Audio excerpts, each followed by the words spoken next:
Welcome to the world awaits. Travel tales to inspire your wanderlust. Hey, traveller, planning a trip overseas, perhaps a little Kiwi escape to the mountains or a flying flop for some fabulous Fiji downtime poolside? Stay in touch with family and friends with Saily. Saily is an eSIM which provides affordable, secure internet access across the world without the bill shock when you get home. To buy your eSIM, simply download the Saily app on your phone and use our code The World Awaits at checkout for an exclusive 15% off your first purchase. Find out more in the show notes or on our website at theworldawaits.au. Welcome back to The World Awaits. I hope you've had a wonderful week, everyone. How's yours been, Belle?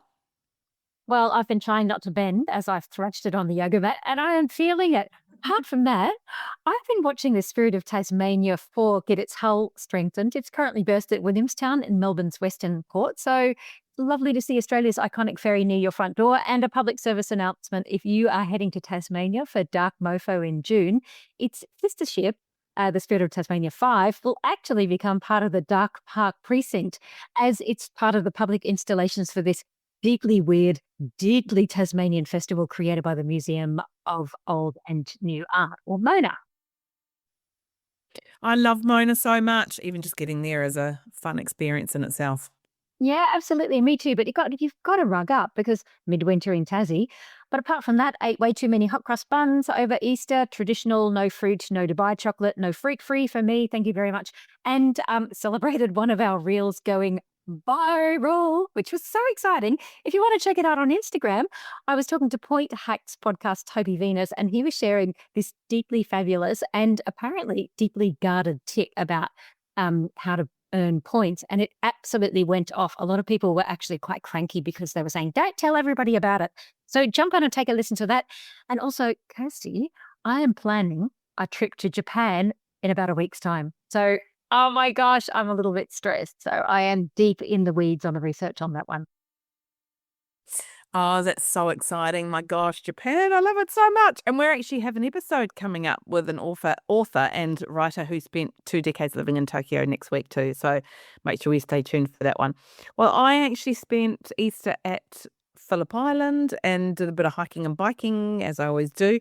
I took a lot about hiking on the island, but it's also really great for biking because it's not that big. So, you can get around pretty easily. And we did a bike. I mean, you've got to sort of put up with a bit of roadkill, but we did a bike to up to the Nobbies, and you go up to that's where Penguin Parade is, and you go past the Phillip Island Grand Prix circuit and stop for lunch at a place called The Store. We found this incredible place called The Store, and so if you are on Phillip Island, make sure you go there because they've got the great hearty toasties and homemade pies, and it's all local and artisan and local food and coffee and just really great. So make sure you call into there.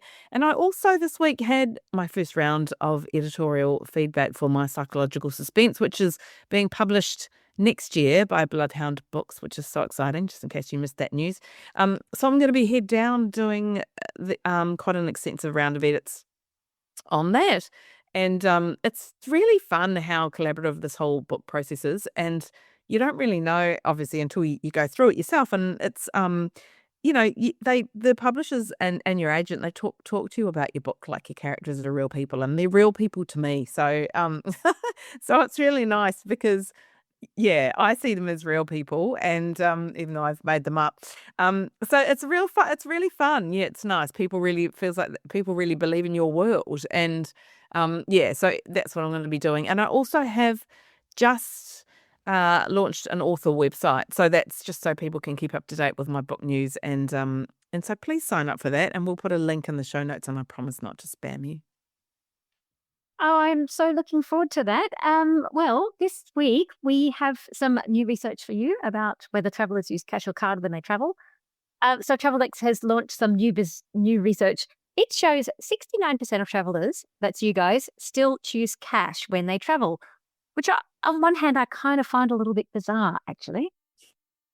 Yeah, so the inaugural Travelix Travel Money Insights report found that while domestic cash usage is decreasing, I mean, obviously, more than two-thirds of global travelers choose to take cash when they travel overseas.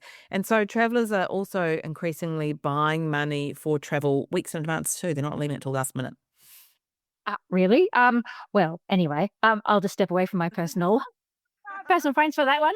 For Australians, their research found that 84% of travellers say they use cash when they are abroad, compared to just 42% using the credit card. That is kind of me, and 22% using debit cards. So Travelex's CEO, Philip Bocock, said, clearly cash remains vital for small items like tipping and taxis, while many travellers have reservations over cards being accepted and also the potential fees that they incur. Yeah. And in regards to that timing, as we were saying, sort of an average of just 6% said they purchased their travel on the day, while nearly half of us here in Australia get money out a month or more beforehand. And just 3% said they usually get it on the day. I usually get cash out, but I don't usually get it out. I mean, we do usually get it out probably, I don't know, it would be about 3 weeks beforehand or something like that. And yeah, the Travelex CEO says that airport stores are still a key resource for many, but the market has shifted. Do you get cash out, Belle? Um, well, I mean, if we're talking about buying foreign currency before we leave Australia, then no, I usually I don't do that. I was in the Kruger recently in the Kruger National Park in South Africa, and that has made a concerted effort to go completely cashless as of December last year. So you have to use your card, and part of that I believe is due to opportunistic crime in South Africa. But I still had some local cash with me for tipping, which my travel booker Travel Your Way recommended. So I actually took Australian dollars over with me and changed it when I got to Cape Town, which was a much better rate than buying it within Australia, because I find that that part of it is quite tricky in places like in Africa. I'll find honestly buying it in Australia is difficult because also they've closed all of the banks near me, so I don't have a branch outlet in my suburb. I've got to go, 8-9 kilometers away to the nearest one, and then they have to order it in. So especially for places like Egypt, no, I would do that. I would take Australian over with me and change it in the country. What about you? We do always get cash out, and I mean, I In the guess cu- it's in the like currency, are you buying it yes, foreign currency? yeah, I Right. do, yeah. For things like tips, and also, I mean, when we were in Europe last year, I found it quite helpful for the local markets, and also when you're doing things like local transport, particularly in places like regional and off the beaten track places, and even in New Zealand, like if you're using the bus service or something like that, or ferries, when I was in Japan last, it's actually really helpful because quite often they want cash. So I find it really helpful and to have a bit of cash. But like I said, I wouldn't just leave it sort of till the last day. We usually get some out. Yeah, with enough time.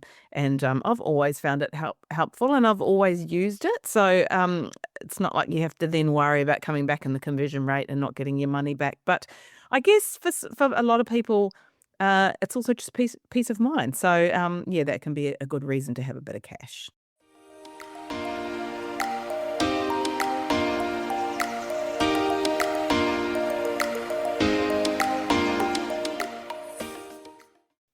This week, I am taking you to Central Asia's forgotten country, Afghanistan. Okay, Belle, you've got to tell us what made you want to interview someone about going to Afghanistan right now. I've been fascinated with this country for decades since I first read this incredible author. I don't know if you know William Dalrymple. He actually has a fantastic podcast. But his first book in Xanadu, he was traveling through places like he was traveling through Central Asia. He's an historian, and his take on history in this region and in India is unsurpassed in my opinion. But also the incredible Irish writer Dervla Murphy cycled through here solo in the 60s and wrote about it then. And it was on the hippie trail, and it just fascinated me. So I'd actually kept this one on. I kept this one in my back pocket for a long time, and then I'm thinking, look, there's never going to be a right time to do it. So my guests are James Wilcox, who is the founder of Untamed Borders, which is a travel company. He recently wrote the first the Brandt Guide to Afghanistan, which is the first tourist guidebook, unsurprisingly, published about the country in many decades. And we are joined by Afghanistan's first female tour guide, Fatima Haidari. So James runs tours to these most unexpected places on earth, such as Somalia and Libya. For the Afghan trip, it's not quite what you expect because Fatima formerly guided in the country, but for her security, she now lives in Italy. And with Untamed Borders, she teamed up and is running virtual tours through her country. So take a listen. Welcome to the World Awaits podcast. It's Fatima and James. It is so great to have you here. Finally, we've managed this great connection. So let's talk about Afghanistan, because I've got to say, when I was saying that I was going to be doing a podcast about it, I think people were quite shocked. Some people are really fascinated, and others couldn't think of a reason to go. So I'm hoping to bust those myths. But James, first tell me a little bit about Untamed Borders and why you founded it, and where you take people, because you go to some really extreme parts of the earth.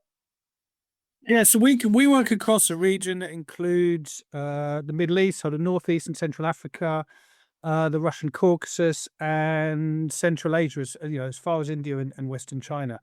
And that region, the reason that people book with us is because it might be somewhere that's difficult for them to organize themselves. And that can be because of permits or visas. It can be because of a security risk or a perceived security risk, or because it could be a remote area and people need logistical support.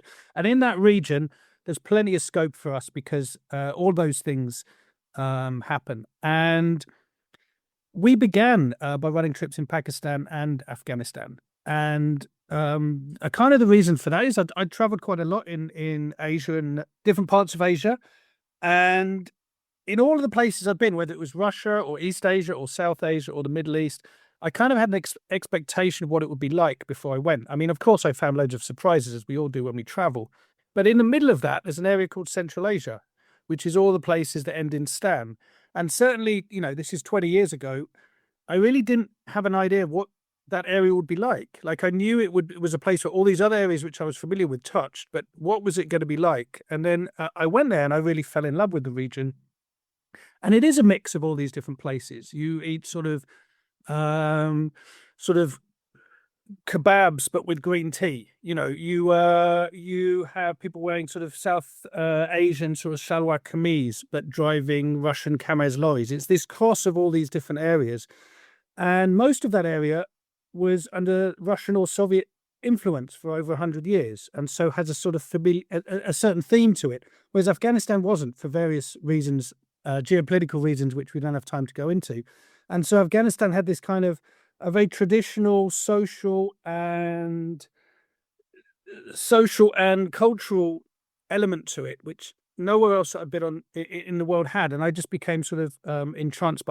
I mean, it's absolutely fascinating, partly because of the lack of knowledge, but then also, as you say, it's such a crossroads. The kebab, and then the carpet traditions, and it's such a fascinating area. Fatima, tell me a little about yourself. I mean, you are an Afghani tour guide. You're not just an Afghani tour guide. You are also Afghanistan's first female tour guide. But currently, you live in Italy. So, can you tell us why you're in Italy? And then a little about those virtual tours. Thank you so much. Thank you for having me. Well, basically, yeah, that's right. I came to know James in Afghanistan. I think it was 2020. And I was born in Afghanistan in a village. And then when I was 10, my father moved to a city which is called Herat. And then in Herat, while doing the university, I was doing like a history project.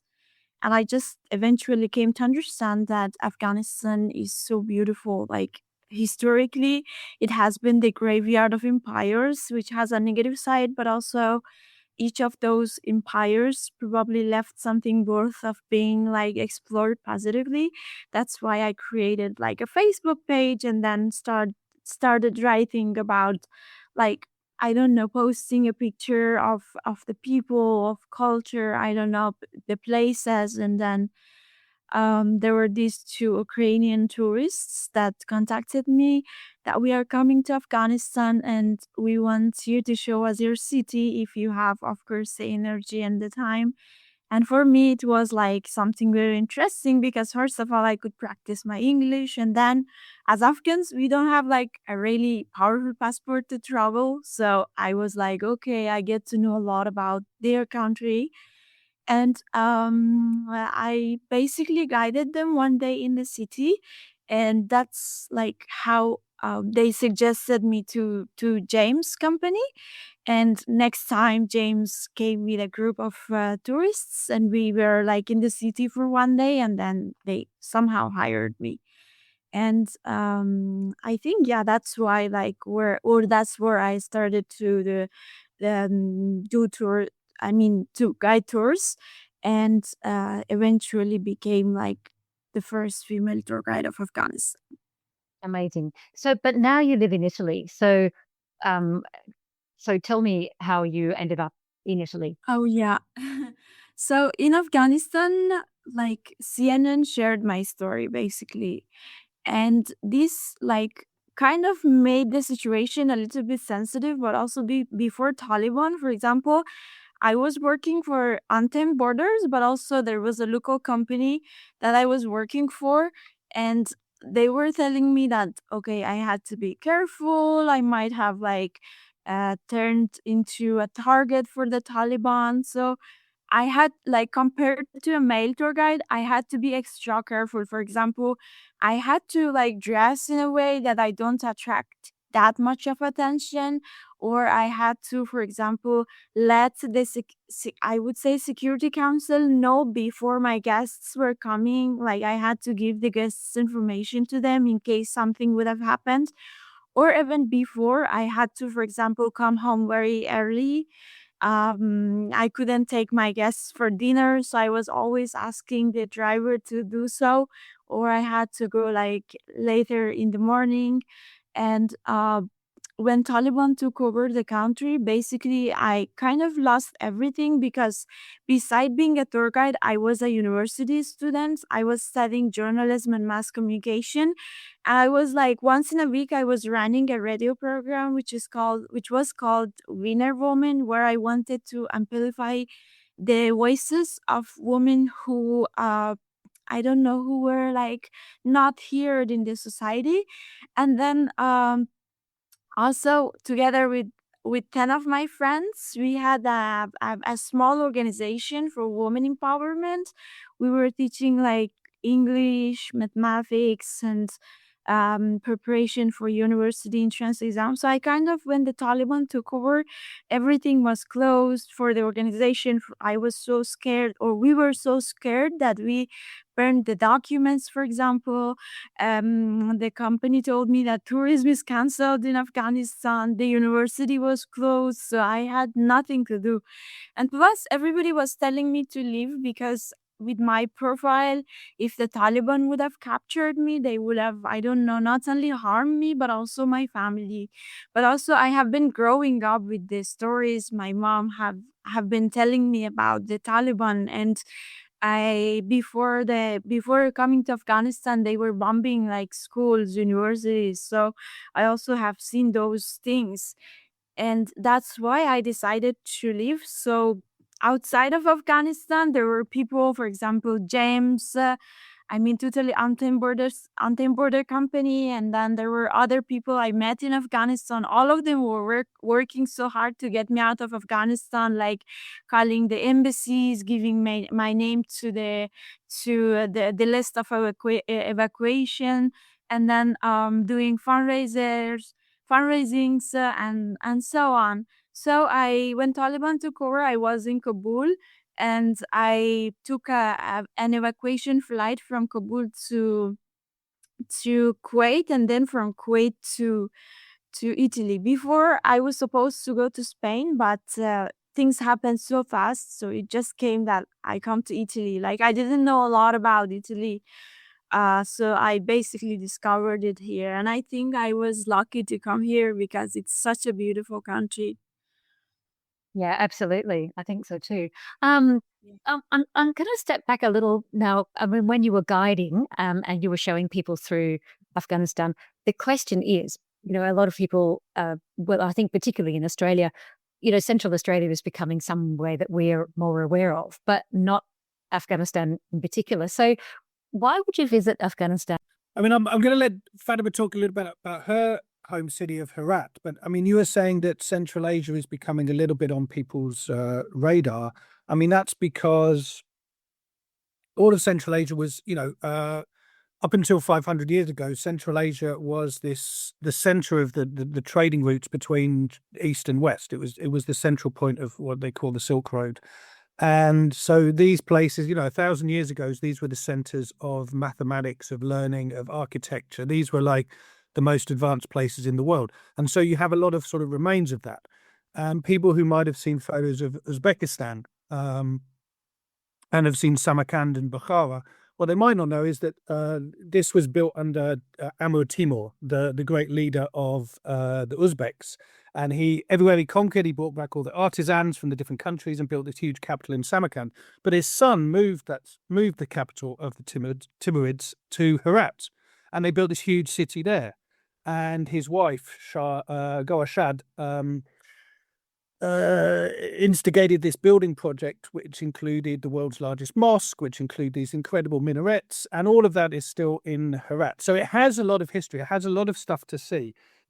And Fatima's from Herat, she can detail on that. But I think what people find most fascinating is that a lot of the times when you travel to places, and this includes a lot of places that we go, they see the places they visit through the prism of tourism. So, for example, you go to Petra in Jordan, and there's a town next to Petra called Wadi Musa, and that literally exists to service tourists. So you have an experience, but that experience is a tourist experience. It's seen through the prism of tourism. But if you travel to Afghanistan, or you travel to places that we guide in Libya or in Yemen or in Somalia, you get an experience that is sort of untarnished. It's kind of quite a pure and authentic experience. And I think that's one of the things that people find really exhilarating about travel to Afghanistan is they get to meet people like Fatima, who guides them around and tells them their story and is a really great guide, Fatima, but also she gives so much of herself. And the other guys, only guys at the moment that we work with in Afghanistan because of the current laws,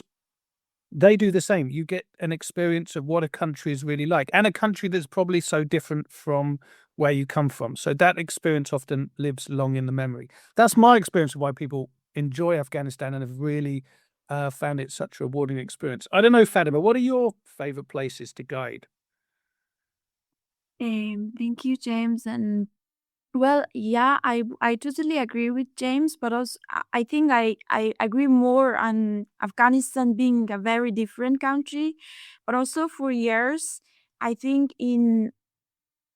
I would say like Western media, we always have seen like a negative part of Afghanistan. Like media has always been talking about war, about the explosions, and uh, this like this always negative news also has like given a very negative perspective or negative like impression of the people to the world. I mean, this is a side effect. So whenever I was guiding like people in Herat, Afghanistan, and I was asking about their experience totally in Afghanistan, and they would say like, this is such a different thing than what we have seen on the news. And of course, before coming to Afghanistan, we were so scared, but we had to and we were thinking of like taking this risk. But when we came here, our experience is completely different, and the people is not such that we hear on the news.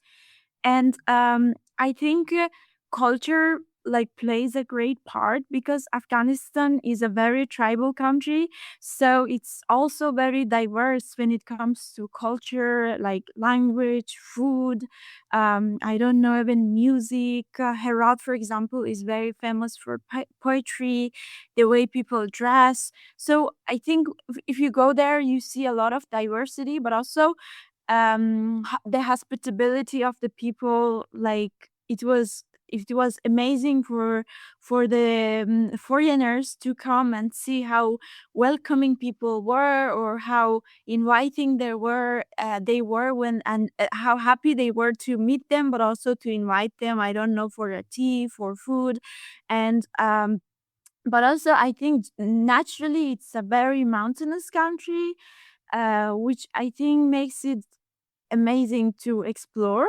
And plus, I think, as I said, it has been like historically there have been a lot of countries and empires out there in Afghanistan.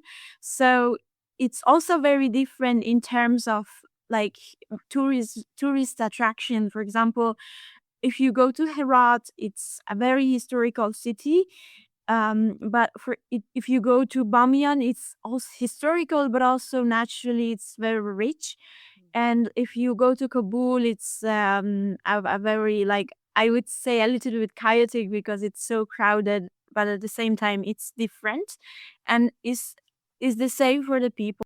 Well, I think you've got to put the skiing in there as well, because I think that one always throws everybody. You think of it as this incredibly, as a desert country, and then the fact that Untamed Borders was the first to bring ski tourism to Afghanistan. Is that right, James?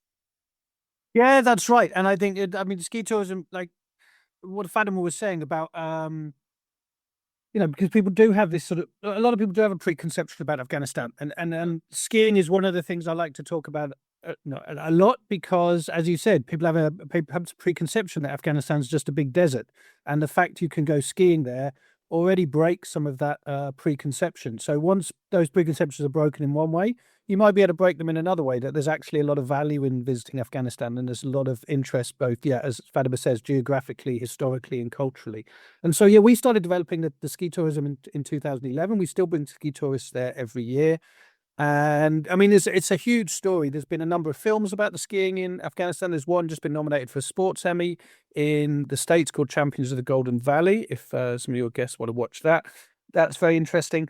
And the skiing, again, it developed as something just for men, and then women joined in. And two of the Afghan skiers, they ended up getting training in Switzerland and competed at international events. And again, a bit like Fatima, because of their involvement in mixed gender sporting events, they were deemed at risk, and they had to leave Afghanistan at the same time as Fatima did. But the ski community still goes on. So we've helped develop a lot of different stuff in Afghanistan. We developed the skiing.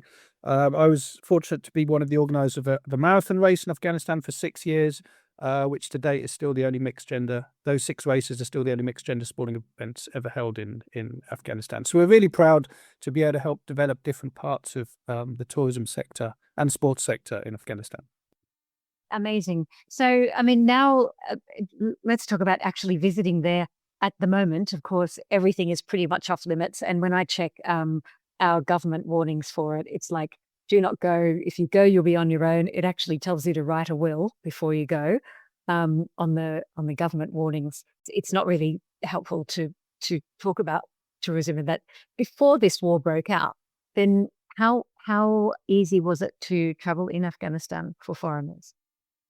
We've been guiding tourists in Afghanistan this is the 19th year that we've been guiding tourists in Afghanistan, and every government, the Australian government, has always said that you can't go to Afghanistan. This is not a new thing that you've just read. This is something that's been happening for the 19 years that we've been organising tourism in Afghanistan, and we have guided, well over 1,000 people to Afghanistan during that period of time.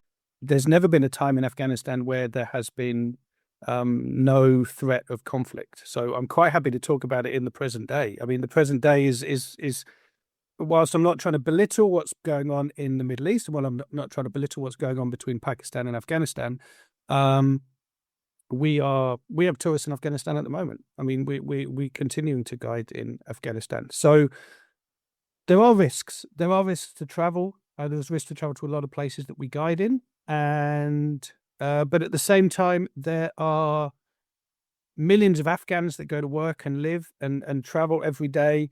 There are lots of international people in Afghanistan that work for NGOs, that work for the journalists, that work in different areas.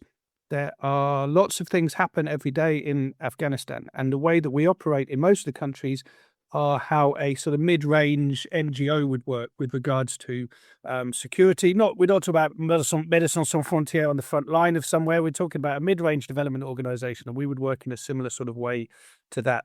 So, there are risks to travel in Afghanistan, but we continue to work there, and we've worked there every year since 2008. Right, fair point. How easy is it to get in there, given that they just you've got e-visas in there? I mean, the paperwork for it. Some countries have had horrific barriers. I remember going into Russia years ago when you had to get through the whole invitation process and be sponsored and all of that sort of thing. So it's not something particular just to Afghanistan. But what are the bureaucratic hurdles that you have to jump? Well, they're just in February of 2026, the Afghan government introduced an e-visa system, which, as of us recording this program, is working well. I've worked in, as I said, I've been doing this for nearly 20 years. I worked in a lot of countries when they introduce an e-visa system. Usually there's some teething trouble. Usually an e-visa system is put in. It all works very well until like a freelance journalist or someone comes in on the e-visa system that the intelligence people don't like, and then they put a hold on it, and then they tweak it, and then it comes back. So I would imagine that it's going to be tweaked, but at the moment it's working very well. But before that, let's talk about women traveling in Afghanistan.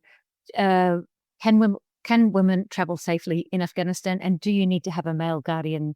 International women can go inside Afghanistan, and I would say probably compared to during the 20 years of democracy, now it's safer for them.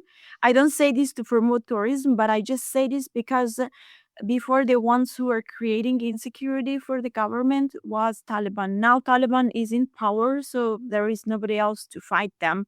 So it's safer. But I think also, like, it depends what you really define safety is. I always before with James we talked about this. I'm totally okay with tourists going to Afghanistan right now, because I think isolation is the worst way of punishing a population. And I think because the media is heavily censored, tourism is a good way to go to see, but also to tell the stories.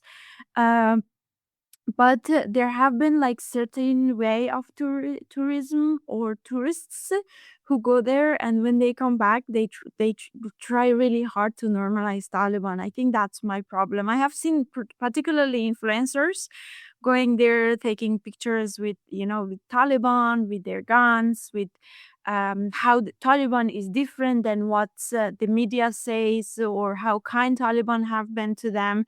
And I don't know, like, I don't know if you, James, have seen this video of them, like, how can I say, mocking or making a video of them kidnapping, but it was a surprise video, and then they invite tourists to go to Afghanistan because Taliban is not such.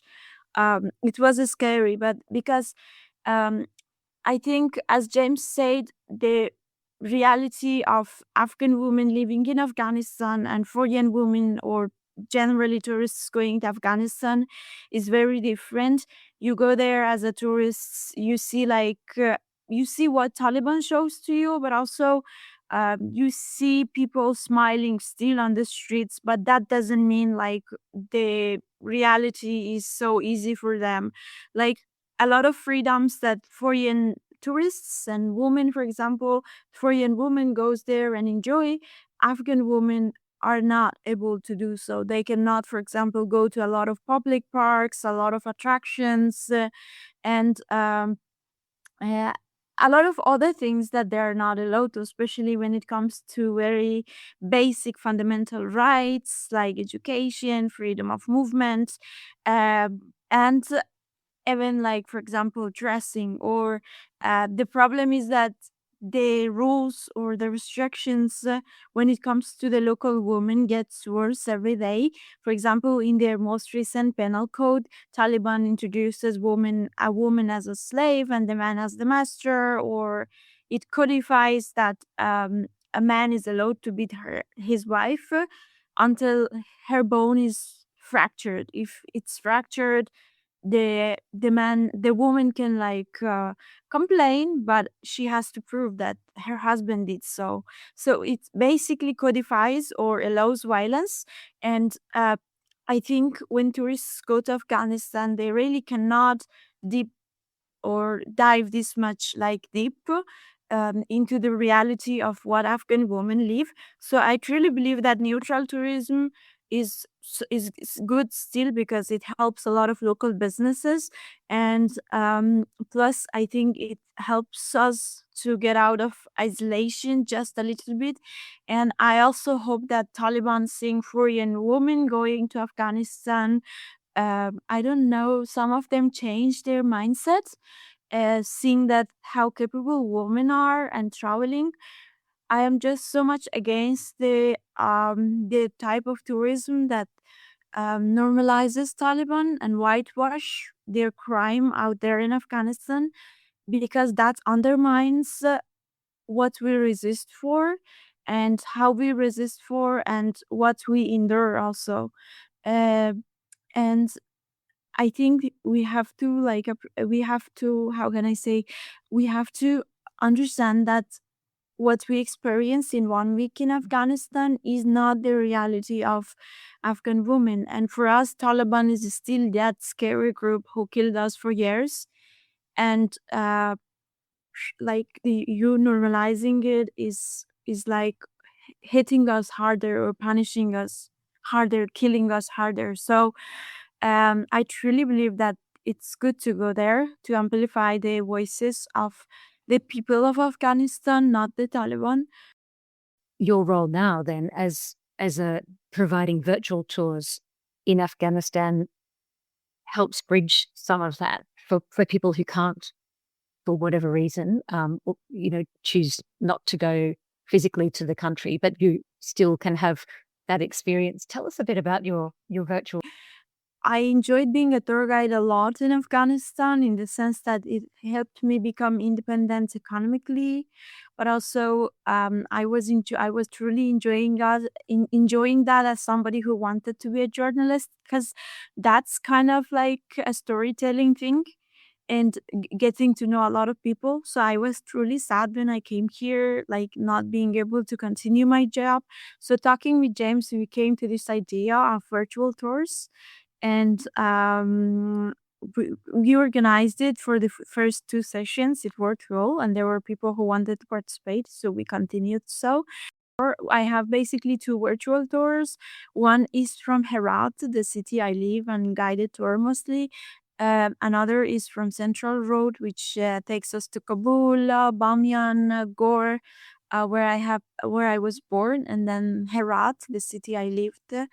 And it's like 1.5 hours, and first I go through the images, pictures, videos that I have of the country, and then I explain obviously also about the people, the culture, and talking about the woman, or the voices of women has always been uh, on my itinerary list. So I always also talk about the current situation and about the woman's situation. And at the end, there's a Q&A session where people can ask whatever questions they have. And it's part of the contribution also goes to an NGO, a small NGO I founded with my friends here in Italy, again to support a group of students or female students in Afghanistan who cannot go to school or university anymore. They're getting an education. So it has been a very meaningful to me, in the sense that it makes me feel like I'm still doing my job and support me economically a little bit. And at the same time, it goes to support this group of girls out there in Afghanistan. And I'm very proud to say, because first I started this project with a group of 30 girls. My friend was teaching them in her home, and now like now it was basically started with my virtual tours, and then like the project grew bigger because there were more people who wanted support. But also in Afghanistan there were more girls who wanted to join, since school for over 12 years old girls is banned, our university is banned, so more girls wanted to join. And now we like came to this how can I say, like we founded this association, and then the group now is 140 girls. Before it was just one teacher, now there are like 6 female teachers, and we added plus literacy and tailoring for the woman who doesn't have a man in the family but wants to have an income. And so the project is much bigger now, and I think the idea started or the foundation was with my virtual tours. So I think even though it's not that big, and it's I don't earn a lot with that, but it's super meaningful to me, and I am super grateful that I have been doing this together with James and Untamed Borders.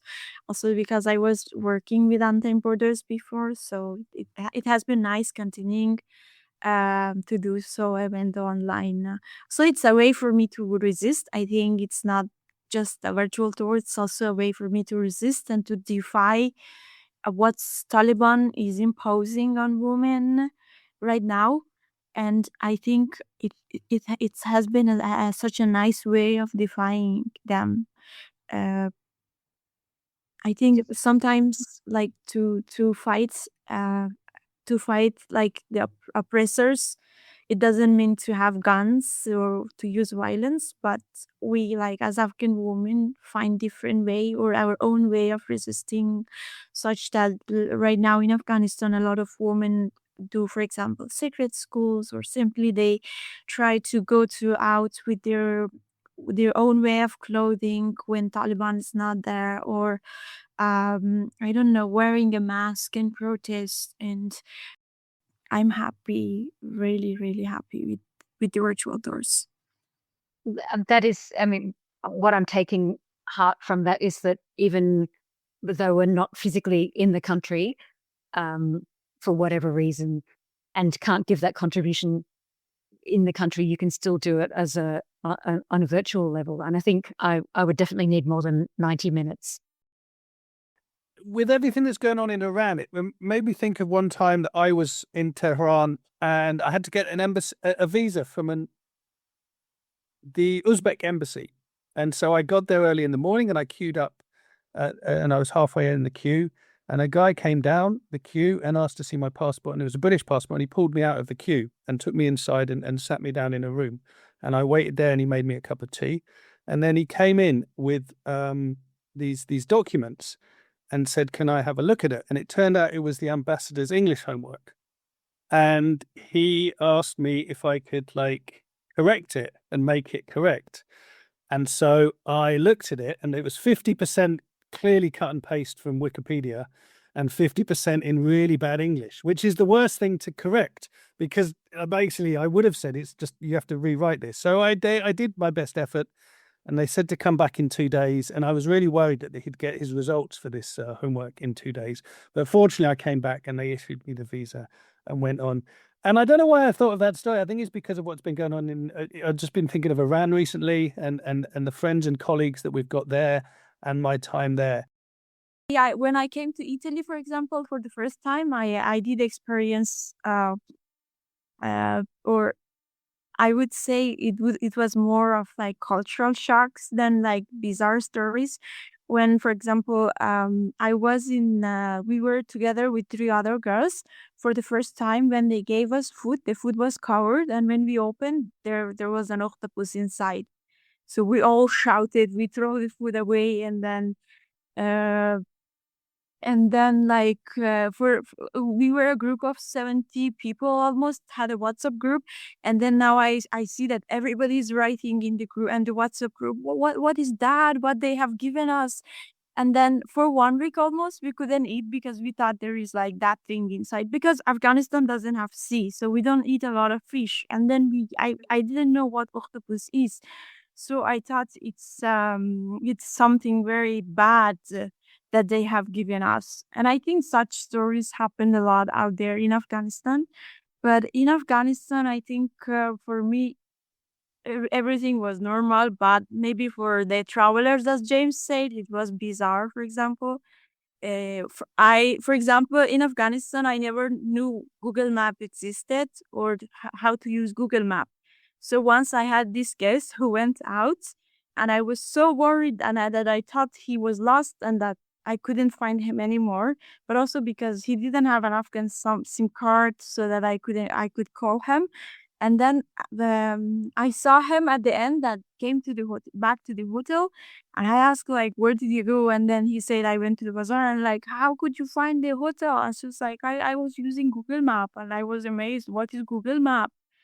And then I learned how to use the Google Map here in Italy, for example. So I think a lot of these stories. I love it. I love just seeing the other side of the other side of the equation. It is absolutely fantastic. Thank you both for joining me on the podcast. It has been an absolute pleasure. Thank you for taking me to Afghanistan. I'm going to take the guided tour, continue reading all of the books. If you've got any recommendations, please let me know. Any movies, I will look up your ski movie as well. And it's been an absolute pleasure to go somewhere just so incredibly fascinating and different. Thanks again, Fatima and James. That was Belle talking to Untamed Borders founder James Wilcox and Afghanistan's first female tour guide, Fatima Haidari. And Untamed Borders offers virtual tours of the country, which are led by Fatima, and you can see those at untamedborders.com.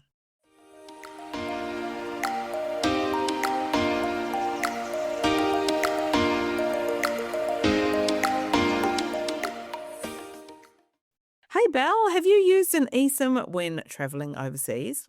Well, now you mention it, I have actually, Kirsty. I used Thalie when I was traveling in South Africa recently, so I could ring you for help if I was surrounded by a pride of lions.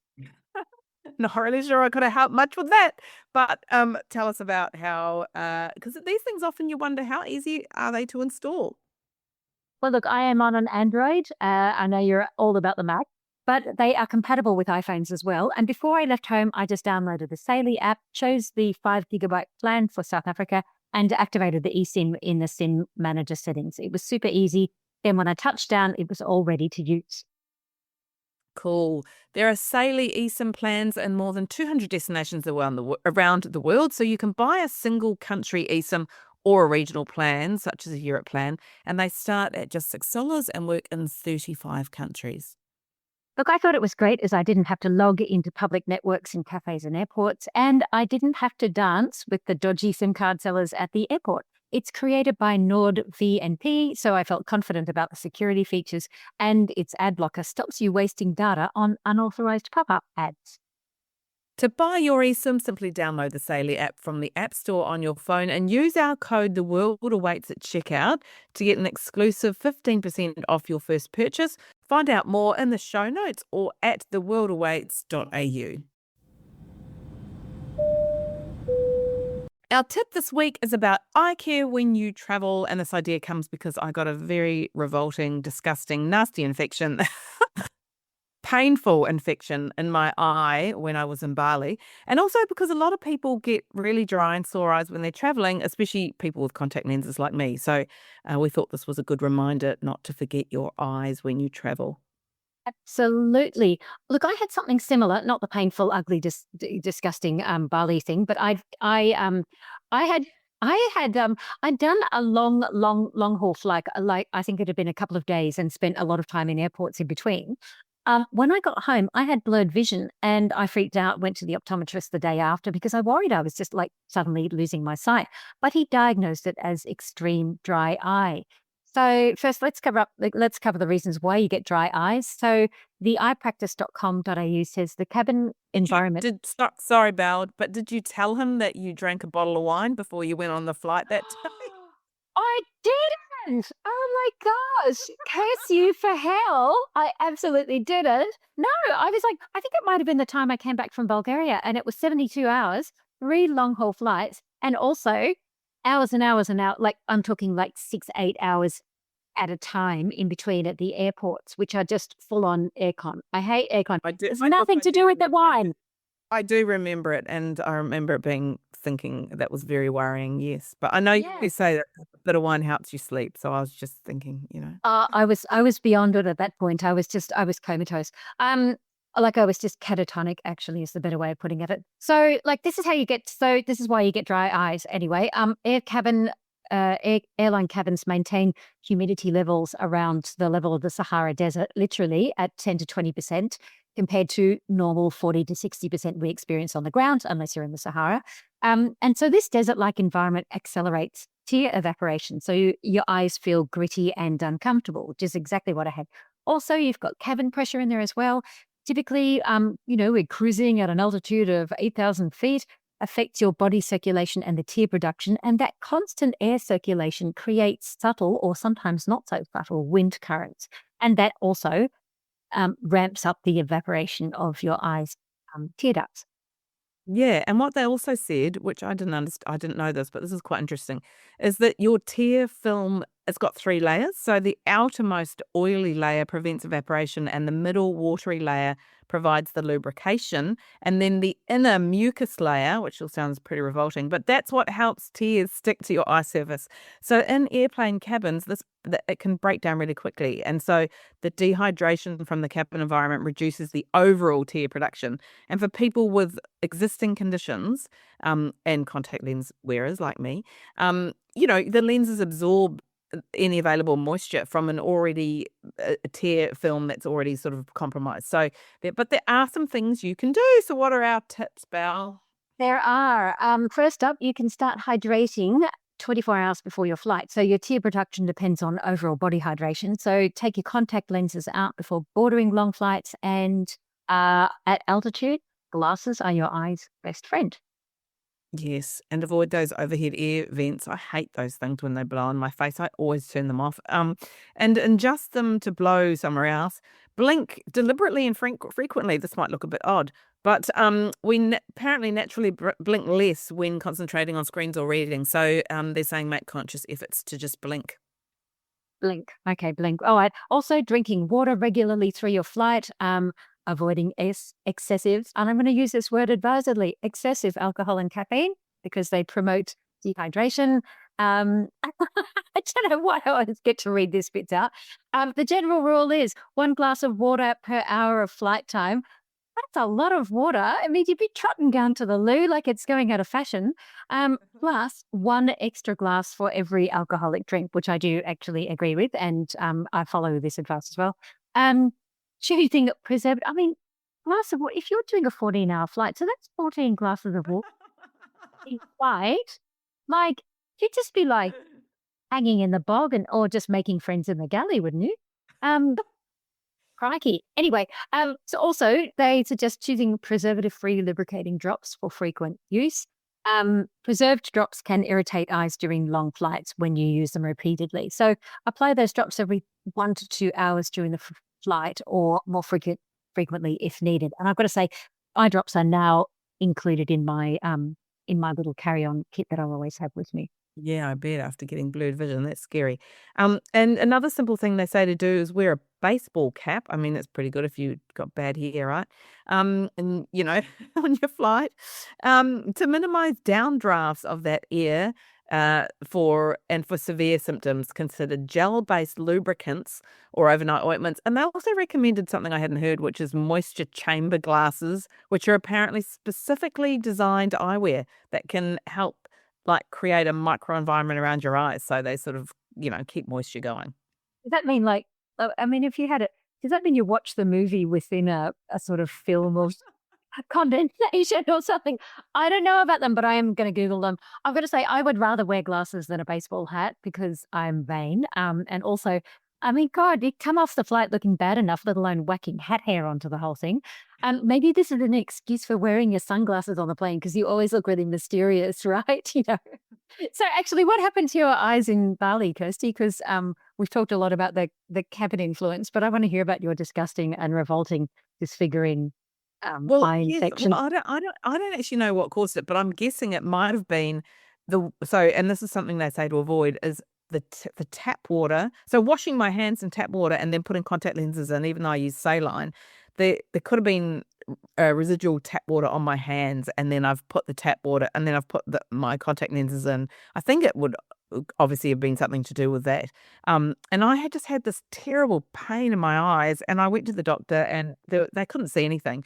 And then I had a friend, a really good friend of mine, Shaz, come over from New Zealand actually, and I went out with her, and I was sort of complaining because she was over, and I felt like I had to make the effort to go out.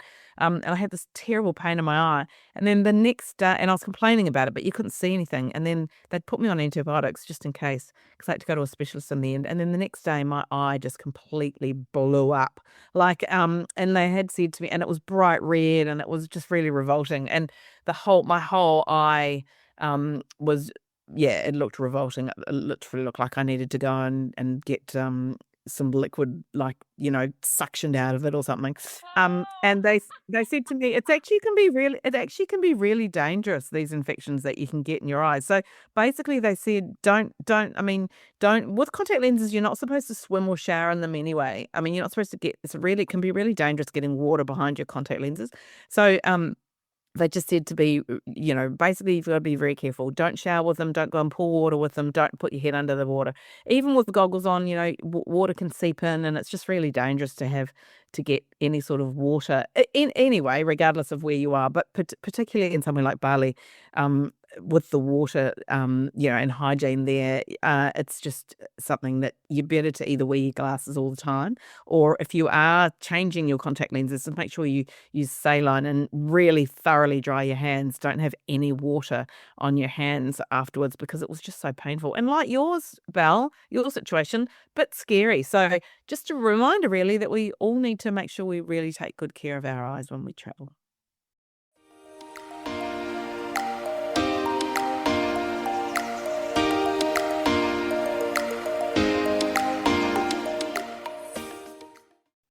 Next week, I'm talking to Rob Goss, a UK-born, Tokyo-based writer who's lived in Japan for almost 2 decades and authored more than a dozen books about the popular island nation. His latest book, Another Japan, about community, rejuvenation and cultural preservation in rural Japan, comes out in September, and he talks to us about some of the lesser-known places you can go and gives some tips for first-timers to Japan. And make sure you stay for his most bizarre moment, because it will have you in stitches, I can guarantee that.